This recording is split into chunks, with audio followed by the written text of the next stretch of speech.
Ladies and gentlemen, boys and girls, do you want to experience terror, tension, trouble, trials, and tribulations, all while being trapped in a chaotic, confined, confusing setting with a malevolent, maniacal monster?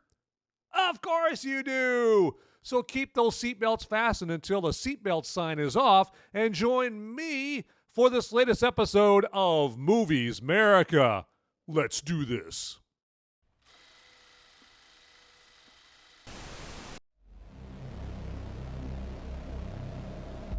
In a world where the number of movies available is great, but many are so bad, you'll learn a new definition of hate. One man sifts and reviews through the movie sludge. One man will be the movie cop, jury, and judge. He goes by many names, but you know him by Movies Merica.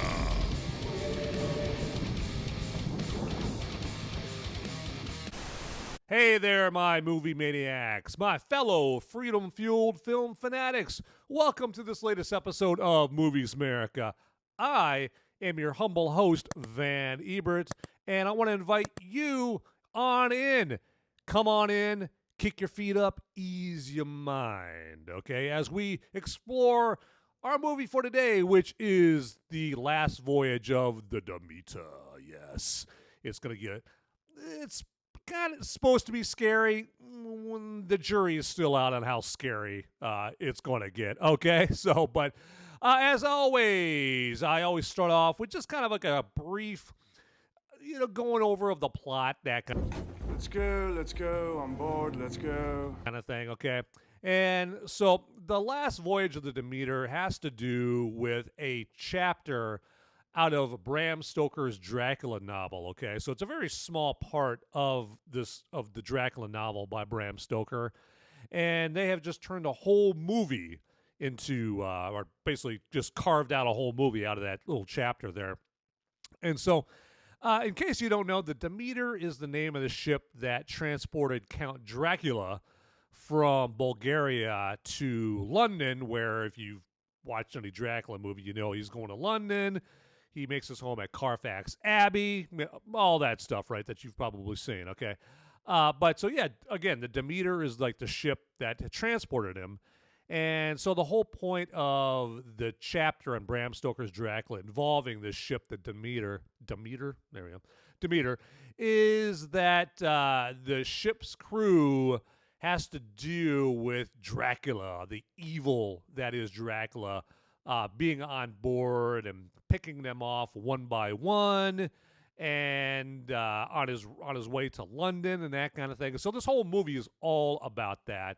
Now, the common description of this movie is basically alien on a ship in the ocean in the 1800s, and that is actually a description given to this movie by the director of the movie himself, along with a myriad of other people. Now, the thing about this Dracula movie is this Dracula isn't the suave, sophisticated, suited and booted man of high society that you've seen many, many times in many, many movies. In this movie, he's like a terrifying winged creature with massive fangs to mangle with, that's seen briefly in other Dracula movies, but seen very, very briefly. Now, in this movie, that's what Dracula is the entire time, is like this monster, this creature, okay? And so, yeah, again, you don't ever see like the suave, sophisticated Dracula that we saw like Gary Oldman play in Bram Stoker's Dracula from Francis Ford Coppola back in the day. So, yeah, that is basically the synopsis for the movie, or the environment we're playing around with in this movie, The Last Voyage of the Demeter, okay? And so let me just take a quick minute here just to ask you to follow or subscribe to this channel, okay, while you're here with me anyway, right? And then also hit the like button down there real quick. It's the thumbs up button. It takes you like 1 second to do it. And then also hit that notification bell also down there so you're notified of the latest episodes, okay? All right, hey, let's keep this ship afloat as we continue on with the last voyage of the Demeter. I always liked the concept of this part of the Bram Stoker's Dracula novel, the captain's log of the Demeter. It's chilling because it's just a bunch of mortal men that are forced into having to face this ultra-powerful dark creature of hell, okay? And in a small space, no less, that they really can't escape from. They're on a ship in the middle of the ocean, okay? Now, the ship provides so many dark spaces for the Prince of Darkness to hide and then suddenly and brutally attack the crew, okay? And as you've seen in many depictions of Dracula, he pretty much has superhuman strength. So if you're just some lowly member of the crew, good luck. Up until this movie and then a 2020 BBC miniseries, the story of the Demeter really hasn't ever been fleshed out. It hasn't been shown on screen. I mean, it was shown briefly in Francis Ford Coppola's Dracula movie back in 1992, but that's pretty much it. And also, this movie does introduce some new characters like Corey Hawkins, Dr. Clemens, and then the young boy character Toby, and then Anna, who is a stowaway, okay? More fresh blood for the monster. Like I mentioned earlier, Corey Hawkins plays Dr. Clemens, the main protagonist. The doctor is pretty much just here to hold our hands and provide an explanation of what's going on in the movie. Basically, he's Dr. Exposition. He's written to be the brains and the brawn to an extent, and everyone else on the ship are essentially dolts. Now, Liam Cunningham, he plays Captain Eliot, who he plays like a more passive, subdued version of his character on Game of Thrones, Sir Davos. He's a tried and tested battle commander, and he doesn't just talk about paying people back, he does it. Except in this movie, he actually has all his fingers, okay? Unlike in Game of Thrones. Now, he also has his 9-year-old grandson, Toby, on board with him, which just adds extra tension to the movie because we're all constantly worried about what's going to happen to this young boy, right? And then we have David Dastmalchian, who's like a character or an actor that you've seen in a lot of movies recently. He played Polka Dot Guy or Polka Dot Man on The Suicide Squad a couple years ago. He was in The Dark Knight briefly. He was in, Ant-Man. Oh. This is the work of gypsies. And I think Ant-Man 2 briefly as well. But yeah, David Dastmalchian, he plays the first mate Volchek, who's supposed to be the "you must be crazy" or "that can't be done" or "nice going, genius" guy that you see written into so many movies. Basically, he plays the doubter, okay? And also, it's always hinted at that he's a racist. Now, Aisling Franciosi, she plays Anna, Aisling Franciosi, I think is her last name. You blew it! She was also on Game of Thrones, but she plays Anna, who is the woman that Dracula smuggled onto the Demeter as a food source. Now, she's there primarily to provide some Dracula-related details because her character, Anna, is from the Transylvanian village near Castle Dracula. And, the nice folks of her village decided to offer her up as a sacrifice. So, because I guess they have some kind of truce with Dracula, that as long as they provide him with, fresh bodies with fresh blood, he'll leave the village alone. And so she was the latest victim, or one of the victims of this Transylvanian village doing all that.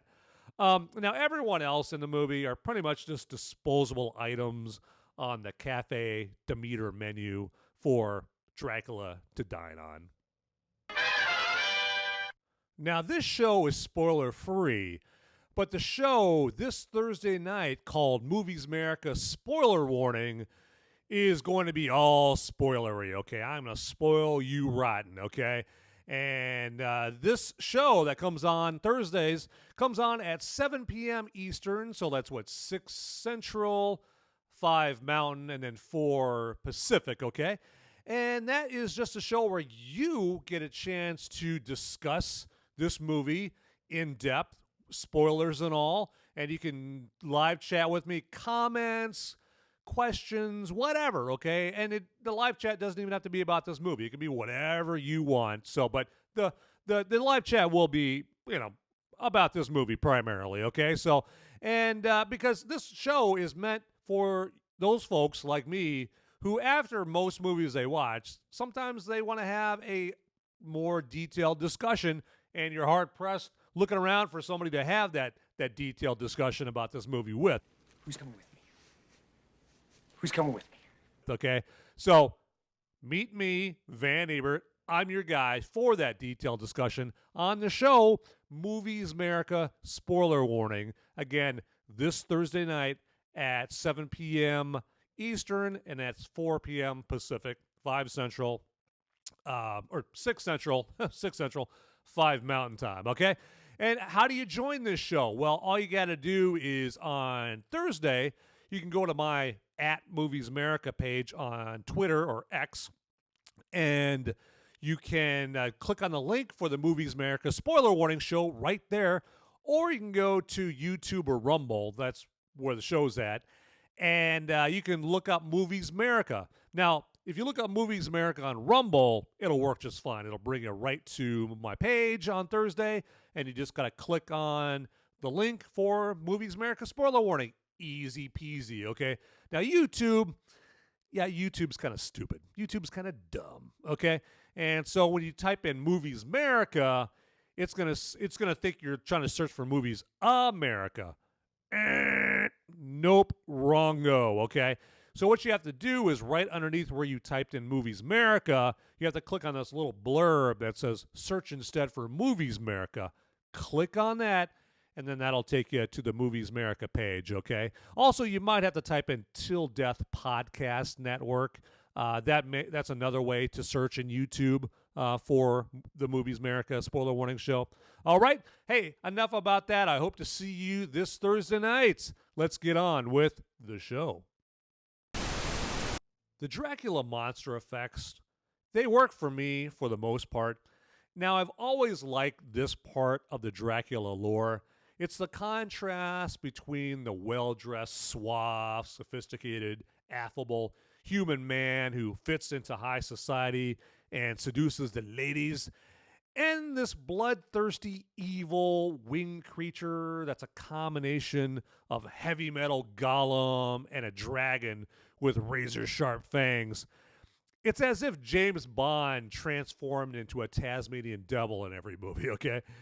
Now, this monster has like a gray, slimy, amphibious look to it, complete with like bat-like wings and ears and a serious set of fangs that can turn anyone into human coleslaw.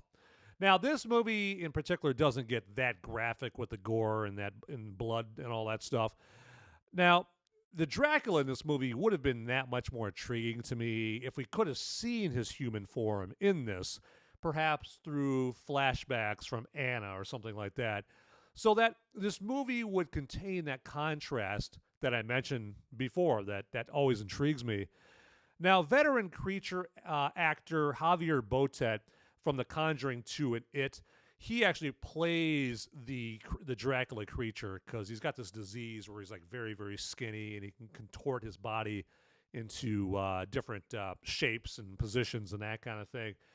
Now, it does look like the Dracula creature was mostly done with practical effects, and when it does look cool.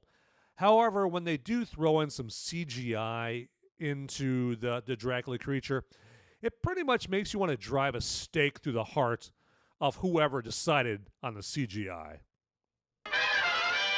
Oh, hey there, my movie maniacs, my fellow freedom-fueled film fanatics. Let me take this opportunity to ask you to subscribe or follow to this channel if you would, okay? And then while you're down there anyway, just hit that like button, which is usually the thumbs up button. And then also hit that notification bell down there. You know, that ding, ding, ding, ding, ding bell down there so that you get notified whenever there's a hot, fresh, new, sizzling, tasty episode of Movies Merica ready, especially just for you. Okay? And then also get down in those comments down below. Okay? They're down there, down below this episode, even after this episode is done. And I want to hear from you in the comments. Okay? Questions, revelations, just observations about this movie. Okay? And then also get to tdpn.locals.com. TDPN as in Till Death Podcast Network. tdpn.locals.com is our website where we have all kinds of great content like videos and articles and blogs about movies and entertainment and hot button, sexy, scintillating topics of the day, politics, what have you. It's there, okay? Like Prego, it's in there. And if you go there right now and you put in promo code TDPN, you're going to get 1 free month of tdpn.locals.com. And then after that, it's just a measly $3 a month, okay? That's nothing. That's a box of Twinkies. Come on. And then also, hey, vote in our Bannies award show, or vote for the Bannies. That's our award show that's coming up here in the future. And all you have to do is click on the Bannies link down in the description, and it gives you the opportunity to just really quickly vote in our 6 categories, okay? And it'll take you like a minute to do. And a couple of categories are like the most canceled sports personality, the most canceled TV media personality. It's categories like that, okay? And so, yeah, I just got to click on that, the Bannies link down in the description. Go get in there and click. Vote for whoever you want to in the Bannies. Takes you like 1 minute, and you're done. And you can vote however often you like, okay? Knock yourself out. Have a great time. Okay, hey, let's continue on with the show. And now, some random thoughts. It's hilarious how in the behind-the-scenes video promos for this, how all the actors are unashamedly, if that is a word, overhyping how scary they think this movie is. To screen, but there's never been a story about Dracula as scary as The Last Voyage of the Demeter. So you got like Liam Cunningham, Corey Hawkins, David Dastmalchian. You see them in these like behind-the-scenes videos just promoting the movie, like on YouTube or whatever. And they're literally calling this the scariest depiction of Dracula ever. No. I'd easily put Francis Ford Coppola's Dracula movie over this as far as a scary Dracula. Now, personally, I've never seen a movie that has a Dracula that scared me. The scariest vampire movies for me are the ones that don't even involve Dracula. It's finger licking good. Okay, I don't know what it is, but just the ones with Dracula don't really scare me at all. Also, a mildly fun little tidbit about this movie is that the character of Olgarin, who's like one of the ship's crew, he's actually played by the guy who does the voice of Colossus in the Deadpool movies.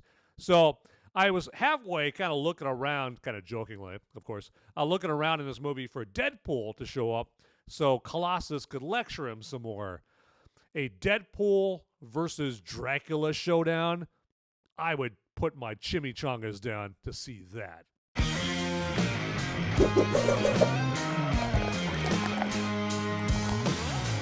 I guess that's my cue to do a brew review for you. So, this episode's lucky brew that I will review is Uno Momento.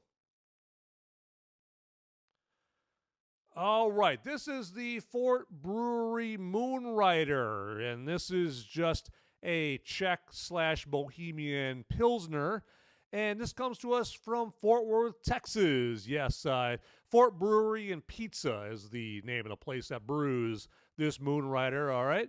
And, yeah, it's definitely very refreshing, for lack of a better way of putting it. It's 5.3% alcohol by volume. It's got an IBU rating, International Bitterness Units there for all you civilians. It's got an IBU rating of 33. And, yeah, it's just fantastic. It's it's clean and, beautifully simple. It's got this German Pilsner malt in it that provides, I guess, what you'd call a backbone, and it just kind of backs up like these floral, spicy notes that it has with it. Here, let me stop spinning it so you can actually see it. So yeah, that's Moonrider from Fort Brewery, if I could say that right, okay, out of Fort Worth, Texas, okay? So yeah, let me take a tip off or a tug off that. There we go. 1 minute.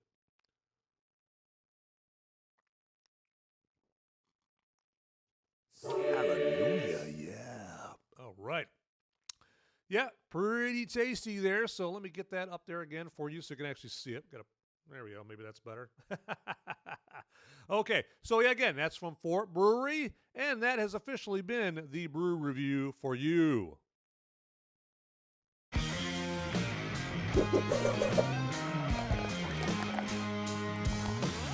Is this a woke after-school special?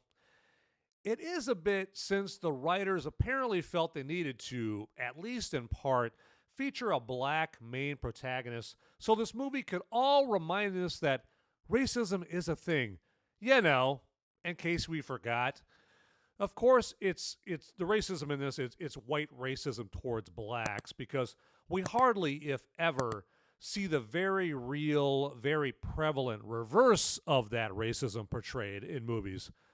Now, Corey Hawkins' character is supposed to be the personification of payback, I guess, for all those movies that have the way race hustlers quote it or term it, the white savior. Okay, so he's supposed to be the personification of payback for all those movies that have that. Right.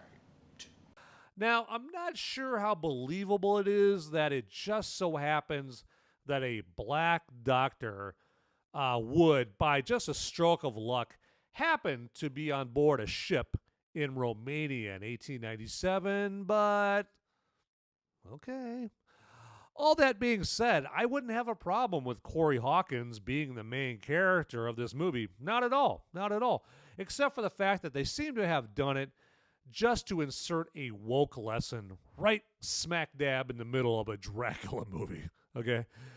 Now, this next part is not necessarily woke, but the one very outwardly religious character that they have in this movie, in classic Hollywood fashion, is portrayed as a pious, cowardly, traitorous slimeball.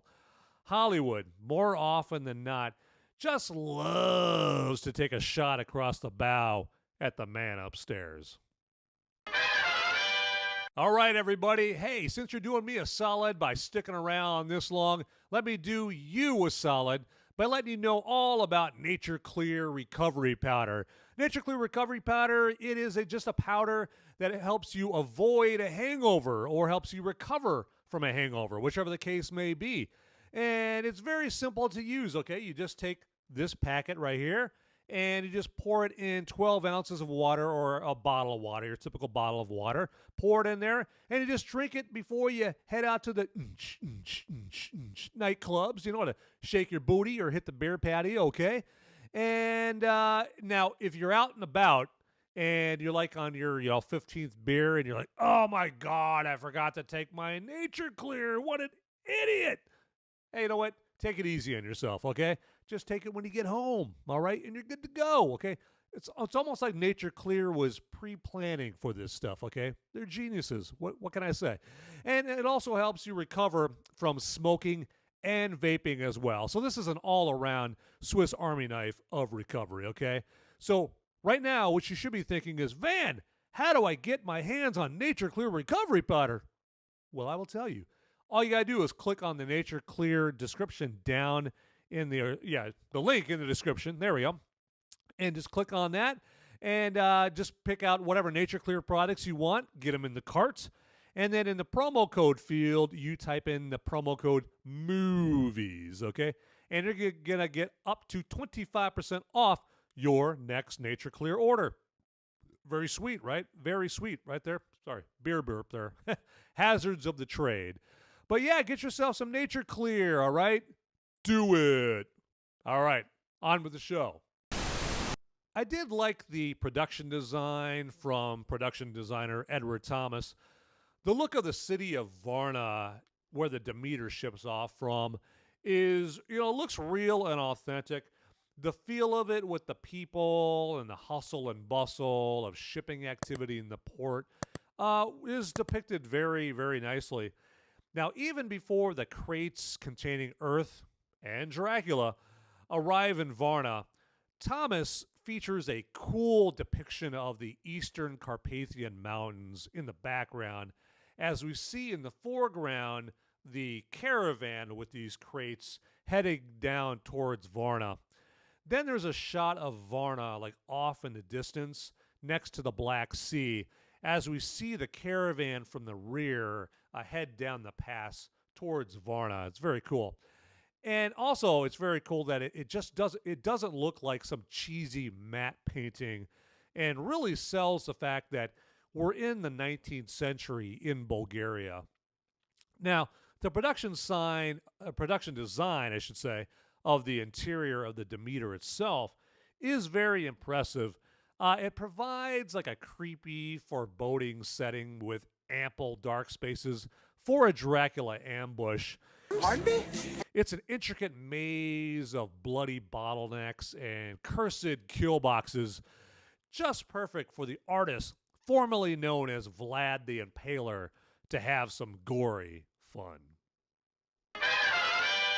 Oh, hey there, my movie maniacs, my fellow freedom-fueled film fanatics. Let me take this opportunity to ask you to subscribe or follow to this channel if you would, okay? And then while you're down there anyway, just hit that like button, which is usually the thumbs up button. And then also hit that notification bell down there. You know, that ding, ding, ding, ding, ding bell down there, so that you get notified whenever there's a hot, fresh, new, sizzling, tasty episode of Movies Merica ready, especially just for you. Okay? And then also get down in those comments down below, okay? They're down there, down below this episode, even after this episode is done. And I want to hear from you in the comments, okay? Questions, revelations, just observations about this movie, okay? And then also get to tdpn.locals.com. TDPN as Until Death Podcast Network. tdpn.locals.com is our website where we have all kinds of great content like videos and articles and blogs about movies and entertainment and hot button, sexy, scintillating topics of the day, politics, what have you. It's there, okay? Like Prego, it's in there. And if you go there right now and you put in promo code TDPN, you're going to get 1 free month of tdpn.locals.com. And then after that, it's just a measly $3 a month, okay? That's nothing. That's a box of Twinkies. Come on. And then also, hey, vote in our Bannies award show, or vote for the Bannies. That's our award show that's coming up here in the future. And all you have to do is click on the Bannies link down in the description, and it gives you the opportunity to just really quickly vote in our 6 categories, okay? And it'll take you like a minute to do. And a couple of categories are like the most canceled sports personality, the most canceled TV media personality. It's categories like that, okay? And so, yeah, I just got to click on that, the Bannies link down in the description.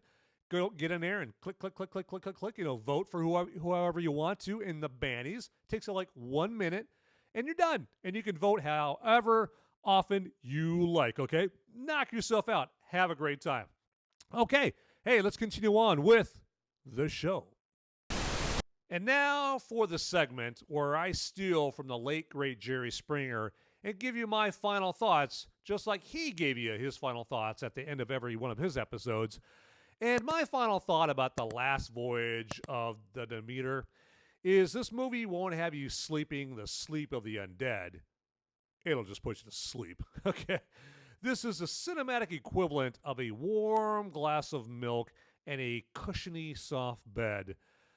If I didn't know any better, I'd think Mr. Sandman directed this.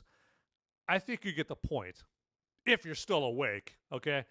Now, the plot contains just so many repeats of scenes where you get a sailor, he wanders out onto the deck, they think they hear something, they call out someone's name. Hey, Paul, are you out there, Paul? Hey, Dexter, are you out there? Where are you at, man? And then they just keep searching, and And then they turn around and whammo! There's Dracula. And now he's drinking them like they're a human Monster Energy drink. Just too many scenes repeated over and over again like that. Just gets stale, just overly stale, okay? And so I think essentially this movie, it just relies too heavily on its premise of it being a Demeter movie.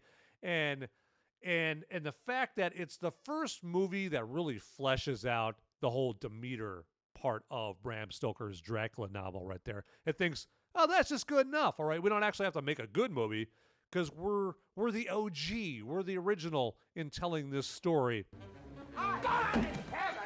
That's not good enough. The writers didn't bother to make the plot more unpredictable and exciting and make the characters basically, not bloody suck. All right? Hey, so as I always say, everybody, as I wrap it up, get out there, people. Those movies aren't going to watch themselves. See ya. Hey guys, don't leave the video quite yet. Okay, I've got the popo. They're coming after me, and I don't have much time to tell you, but you need to like and subscribe this video right here, down below. It's right down there. It's just waiting. It's waiting for you down there, okay? And make sure you watch these videos over here too. You'll be doing me a big favor. I'll be in handcuffs pretty soon. All right. Thanks for watching.